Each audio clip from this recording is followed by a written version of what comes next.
Año 1987, montañas de Chalatenango, plena guerra civil salvadoreña. Un escenario tremendo, desde luego. Totalmente. Pues allí, el comandante guerrillero, Eduardo Sancho, recibe una carta clandestina. La nota empieza con un saludo muy peculiar, casi íntimo, dadas las circunstancias. Dice, querido poeta. Claro, y Sancho asume de inmediato que la misiva es de su viejo amigo, del poeta Alfonso Hernández. Exacto.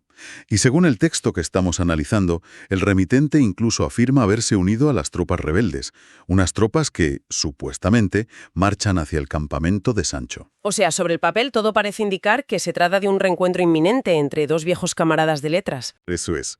Pero ese simple saludo es el detonante de una epifanía táctica. Porque Sancho, que antes de ser un alto mando de la guerrilla había sido fundador de un grupo literario, empieza a analizar el texto. Y no lo hace como militar, sino como poeta. ¿Y ahí es cuando le saltan todas las alarmas? Todas. Él sabía perfectamente que solo Alfonso Hernández se dirigía a él con esa familiaridad tan específica en medio del conflicto, ignorando por completo la jerarquía y su rango. Fíjate qué detalle. A través de un simple análisis lingüístico, de tono y de cadencia, Sancho descubre la trampa. Y la conclusión es escalofriante, El remitente no es su amigo.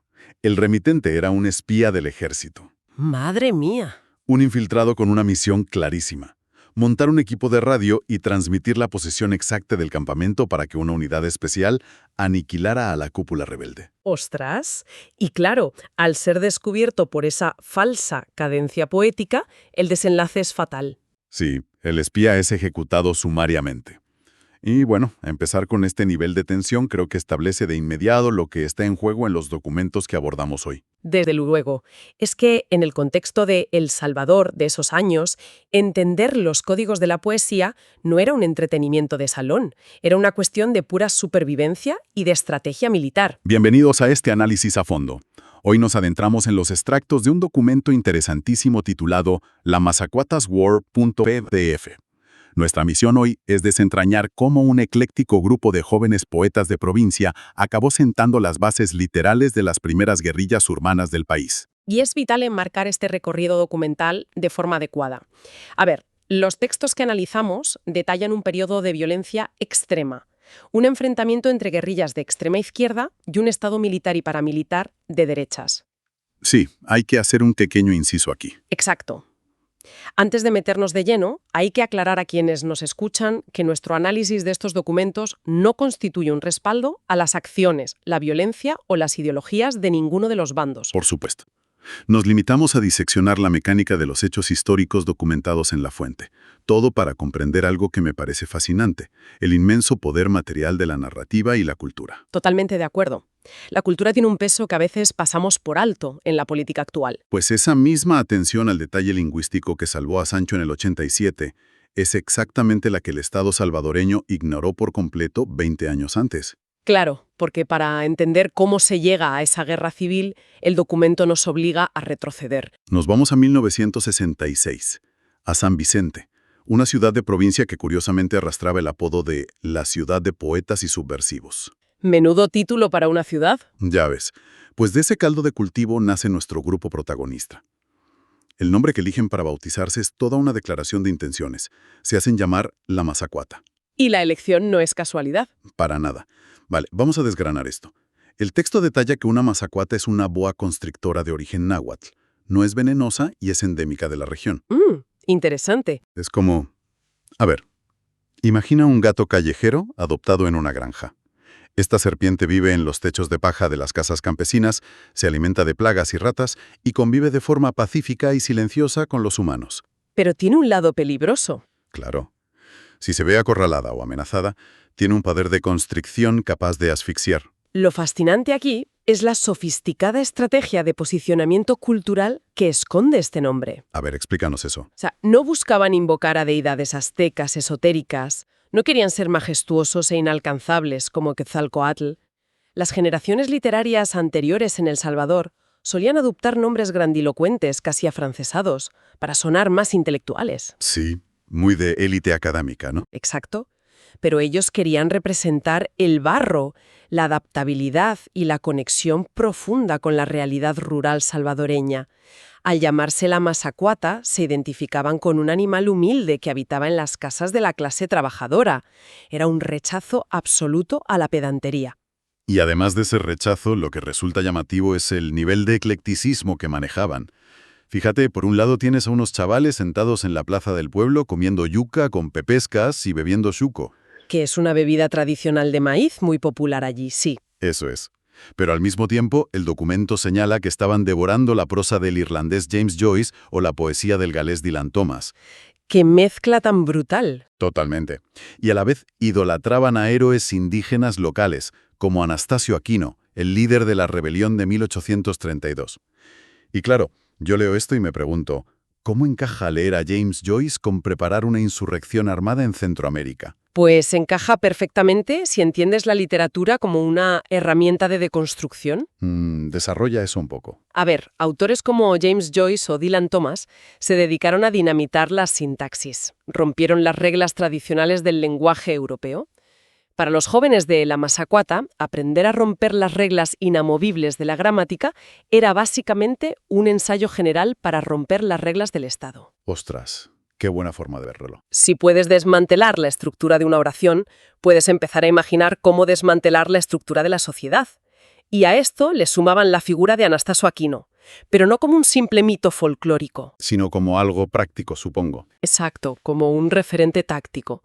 Aquino había logrado formar un ejército multiétnico que derrotó temporalmente a las fuerzas del gobierno en el siglo XIX. Así que leían vanguardia europea para liberar la mente, pero estudiaban historia local para organizar una rebelión real. O sea, no solo recitaban versos, estaban disputando el monopolio de la autoridad en el espacio público. Y eso nos lleva al primer gran punto de fricción. ¿Por qué tanta rebeldía empieza a incomodar? Y tanto.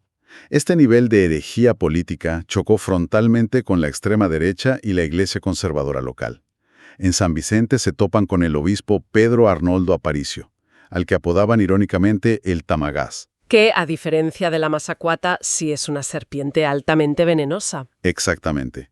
En 1968, el grupo organiza un recital de poesía en la plaza principal, justo frente a la iglesia, y encima para honrar al Che Guevara. Madre mía, una provocación en toda regla. La respuesta del obispo es implacable. Utiliza a su grupo paramilitar, los Caballeros de Cristo Rey, para disolver el acto a golpes. ¡Qué barbaridad! Los excomulga a todos y advierte desde el púlpito a los feligreses que estos poetas son subversivos peligrosos que buscan enfermar las mentes. Pues fíjate, el obispo Aparicio con toda su brutalidad fue probablemente el único miembro del establishment que leyó bien la situación en ese momento. ¿Tú crees? Sí, sin duda. Comprendió el peligro que representaban. No vio a unos adolescentes haciendo ruido. Vio una vanguardia cultural que amenazaba directamente el poder ideológico de la Iglesia sobre el campesinado. Un momento. La derecha los consideraba peligrosos comunistas, pero según el texto, los verdaderos comunistas tampoco los soportaban. ¿Cómo se explica eso? Es que es una de las grandes paradojas de esta historia. El desencuentro entre la Mazacuata y el Partido Comunista Salvadoreño, el PCS, era abismal y radicaba en cómo entendían la revolución. O sea, un choque de ritmos, ¿no? Totalmente. Figuras históricas de la vieja izquierda, como Shafik Handal, seguían una línea marxista ortodoxa muy rígida. Ellos creían que había que agotar primero la vía electoral pacífica. Claro, querían ganar elecciones antes de plantear el socialismo. Eso es. Y veían a estos poetas como unos niñatos de clase media con un radicalismo infantil.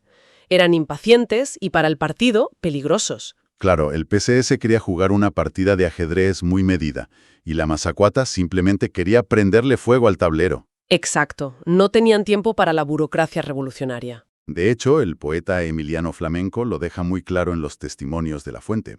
Ellos no querían atacar a un gobierno de turno, querían destruir el sistema completo porque lo consideraban irreformable. Claro, estaban hartos de las dictaduras y los fraudes. Por eso despreciaban la cautela de los comunistas. Eran demasiado radicales para la izquierda oficial y demasiado subversivos para el Estado. Se quedaron en tierra de nadie. Y esa falta de cautela, esa necesidad visceral de acción, se ve clarísima en las locuras que hacían por aquella época. Uf, hay una anécdota en el texto que es buenísima. En 1969, estos jóvenes deciden que necesitan contactos internacionales. Vale, Así que se lanzan a hacer autostop a lo largo de más de 500 kilómetros hasta Nicaragua. sin dinero ni nada. Nada, sin un solo céntimo. Y logran llegar a Managua. Se integran en los círculos intelectuales y se codean con pesos pesados como el poeta Leonel Rugama y un joven Daniel Ortega. Madre mía. Pero su imprudencia es tal que empiezan a hablar de más. Hablan públicamente contra el dictador Somoza, Pero bueno, ¿qué esperaban que pasara? pues que la temida Guardia Nacional de Nicaragua los coge y los expulsa del país. Pero claro, al leer esto me surge una duda. Si eran tan increíblemente indiscretos en un país extranjero dictatorial, ¿cómo narices lograron desarrollar el sigilo necesario para fundar una guerrilla clandestina letal poco después? Es una contradicción enorme, pero la clave está en la curva de aprendizaje de la radicalización. Ese viaje a Nicaragua no fue un fracaso operativo, fue un ensayo. Ya, un golpe de realidad. Exacto. En el 69 todavía operaban como artistas. Buscaban la provocación, el aplauso, la reacción pública. Pero el choque con la Guardia Nacional les enseñó que el Estado no entiende de metáforas. Claro, ahí se dieron de bruces con la realidad. Esa expulsión les hizo ver que, si querían pasar a la acción armada real, tenían que matar al ego del poeta y abrazar el anonimato del soldado. Mutaron hacia un hermetismo absoluto. Pero mientras ellos mutaban y aprendían, el Estado salvadoreño demostró una ceguera que roza lo cómico, Es que es increíble. porque de vuelta en El Salvador, la mazacuata seguía siendo bastante obvia. Emiliano Flamenco, que era poeta y además barbero, cuenta que solía exhibir libros de Lenin en el escaparate de su barbería. A la vista de todos. Sí, y cuando su amigo Eduardo Sancho le recriminó esa actitud suicida, Flamenco dijo que era una verdad histórica que la gente debía conocer. ¡Qué ingenuidad más peligrosa! O otra vez, en una reunión clandestina de 40 personas, alguien invitó por error a un amigo que resultó ser un detective de la policía. No me lo puedo creer. Y el tío se pasó horas tomando nota de todos los presentes. Es incomprensible que la inteligencia militar, que estaba muy asentada en San Vicente, no los aniquilara en ese momento. Bueno, aquí es donde la arrogancia del poder les juega una mala pasada. Las élites y los cuerpos de seguridad los etiquetaron como jóvenes inofensivos e indisciplinados. Aquí es donde la cosa se pone realmente interesante. O sea, es como si un villano fuertemente armado ignora a un grupo de chavales porque solo llevan pinceles, Totalmente. sin darse cuenta de que la pintura es altamente explosiva. Es una analogía perfecta. El aparato de contrainsurgencia sabía buscar armas físicas, sabía rastrear dinero soviético, pero no tenían ni idea de cómo medir el nivel de amenaza de unos jóvenes leyendo poesía en la plaza. O sea, la poesía funcionó como una especie de encriptación que el Estado no sabía leer. Eso es, los militares buscaban metralletas y la mazacuata estaba hackeando el sistema operativo de la sociedad. Fíjate que publicaban revistas como Brigada La Mazacuata, donde declaraban la guerra abiertamente y pedían preparar los cañoncitos culturales. Imprimían sus intenciones a la vista de todo el mundo. Pero el Estado, desde su elitismo, simplemente pensó, son solo poetas. ¡Qué error más bestia! Y claro, me detengo en esto porque es vital para entender el salto a la violencia, cómo se transforma exactamente una revista de poesía en una red logística militar. Pues piensa en la práctica, en la mecánica de hacerlo. Para publicar una revista clandestina en los 60, necesitas acceder a imprentas ocultas, conseguir papel sin levantar sospechas, establecer rutas de distribución seguras. Claro, necesitas una infraestructura. Exacto. Y cultivar contactos para tener casas seguras donde hacer las reuniones. Esa misma red logística, que empezó para mover poemas sobre la pobreza, es idéntica a la que necesitas para mover propaganda subversiva, armas y esconder guerrilleros. Claro, ya tienen el músculo entrenado. Los círculos de lectura eran en la práctica células compartimentadas. Cuando deciden tomar las armas, no empiezan de cero, la red ya estaba operativa. Y el momento de tomar las armas llega, inevitablemente. A principios de los 70 la represión gubernamental ahoga la vía pacífica. Ya no había vuelta atrás. Urbana de El Salvador. Y el dato es incontestable. De los 10 miembros fundadores, 4 eran escritores o poetas de la mazacuata. Es un porcentaje altísimo. Y emergen figuras que rompen cualquier molde, como Lil Milagro Ramírez, una poeta, abogada y activista católica. Su historia es fascinante. Sí. Se convierte en el pegamento intelectual y emocional del grupo. Cocinaba para ellos en las casas de seguridad, pero a la vez diseñaba estrategias de autodefensa táctica para las calles. Lil Milagro logró algo increíble, que fue tender un puente entre la teología cristiana y la lucha armada marxista. Le dio una base ética a un movimiento que estaba a punto de sumergirse en la violencia. Y en el otro extremo tenemos a Alejandro Rivas Mira. Según cuenta su propio primo en el documento, Rivas Mira había sido un ferviente simpatizante nazi en su juventud. ¡Ostras! Sí, y luego estudió en Alemania y acabó siendo el líder guerrillero marxista del grupo. ¿Cómo se explica este salto ideológico tan brutal? A ver, suena a contradicción absoluta, pero revela la crisis del modelo político salvadoreño. La simpatía inicial de Rivas Mira por el nazismo no era tanto una convicción racial, sino una búsqueda desesperada de un sistema totalitario capaz de destruir a la oligarquía de su país. O sea, buscaba cualquier herramienta que rompiera el sistema. Exacto. Cuando viajó a Europa y leyó más, encontró en el marxismo-leninismo el arma definitiva. Él aportó un pragmatismo frío y militar a un grupo de poetas que pecaba de idealismo romántico. Les dio la estructura que les faltaba. Sí, y demuestra que en los 60 la ideología era muy fluida. Lo único que no se negociaba era destruir el orden establecido. Y ese orden sufre el primer gran golpe en marzo de 1972. El primer acto de guerra urbana. Un comando asalta el Hospital Bloom, un hospital infantil en la capital. Un objetivo muy delicado. Sí, pero aclaran que el objetivo no era herir a civiles, sino someter a la Guardia Nacional que custodiaba el hospital para robarle sus fusiles G3. Vale, necesitaban armamento pesado. Exacto. Y aquí es donde la metáfora choca con la metralla real. Porque en ese asalto se encuentra el poeta Alfonso Hernández. Sí, el autor de la carta del querido poeta. El que mencionamos al principio. Ese mismo. El documento recoge el momento con una crudeza tremenda. Hernández, que era un tipo muy alto, se ve en medio de un tiroteo real. Dispara, pero en un momento dado, acorrala a un guardia nacional. Y ahí pasa algo clave, ¿verdad? Sí, el texto dice literalmente que el guardia se aferraba a su rifle como si se aferrara a la vida misma. Hernández experimenta un bloqueo absoluto. No puede apretar el gatillo. Y le perdona a la vida al soldado. Fíjate, ese instante encapsula el trauma de pasar a la lucha armada. Hernández se dio de bruces con la realidad mecánica y sucia de la violencia. Una violencia que él mismo había invocado en sus versos. Exacto. Y de repente, el enemigo no es una metáfora en un papel. Es un hombre aterrorizado abrazado a un fusil. Entonces, ¿qué significa todo esto? ¿Valió la pena invocar el fuego? Emiliano Flamenco, el que se quedó en la vía política legal y sufrió secuestros y torturas, hace un balance en La Voz Fuente. ¿Y qué concluye? Sentencia que no fueron los poemas los que llevaron a la gente a la guerra. Fue el propio Estado.